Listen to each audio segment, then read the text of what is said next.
La maire de Paris, elle, a trouvé le moyen de se mettre à l'abri, de s'en éloigner.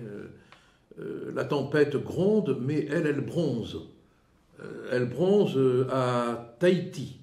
Et oui, vous comprenez, les épreuves de surf auront lieu là-bas. Donc il faut qu'avec sa grande compétence dans le domaine du surf, elle n'en a jamais fait, mais peu importe, hein, elle aille voir comment les compétitions vont s'organiser. Son agenda est vide, hein, elle n'a rien de prévu de particulier, mais elle va s'absenter pour cause d'inspection. Vous me direz, elle a été inspecteur du travail, hein, pour cause d'inspection du 16 octobre au 6 novembre. Donc vous ne trouvez pas que ça sent un peu les vacances aux frais du contribuable? Et oui, mais le surf, c'est une discipline importante, et Anne Hidalgo, qui planche beaucoup, a la capacité pour aller voir le sens des vagues et le sens du vent. Elle se fout vraiment de nous. Elle est allée passer des vacances, semble-t-il, aux frais du contribuable. C'est ce qu'on appelle la corruption MapMonde. Mais attention, socialiste un jour, socialiste toujours. Hidalgo n'oublie pas qu'outre les grandes pompes, elle est aussi pompe funèbre. Oui. Ah ben elle a eu le coup de peau qu'il y ait un cimetière en Nouvelle-Calédonie où elle est allée, à l'île des Pins, qui est un endroit magnifique, où se trouve un cimetière dans lequel sont enterrés des communards qui avaient été transportés, comme on disait à l'époque, après la Commune. Elle est allée s'émouvoir sur la tombe des communards.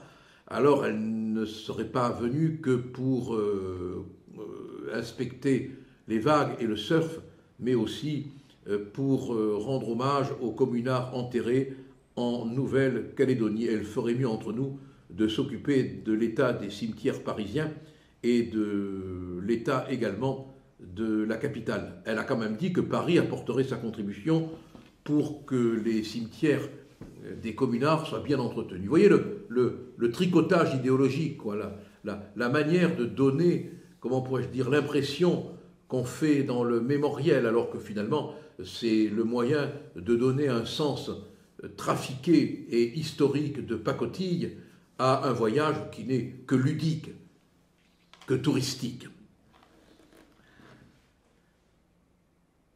Et si on s'interrogeait un peu sur le coût écologique de tous ces voyages, parce qu'elle fait beaucoup dans l'écologie, Notre-Dame de Paris, enfin, vous voyez de quel Paris je veux parler, bien sûr. Hein. Vous vous rendez compte du bilan carbone, 51 tonnes de CO2 depuis qu'elle voyage? Enfin, pendant qu'elle est en Nouvelle-Calédonie, pendant qu'elle est à Tahiti, on n'oublie pas que la dette de la capitale est colossale et que peut-être finalement tout le monde se portera mieux pendant que la mairesse ne sera pas là.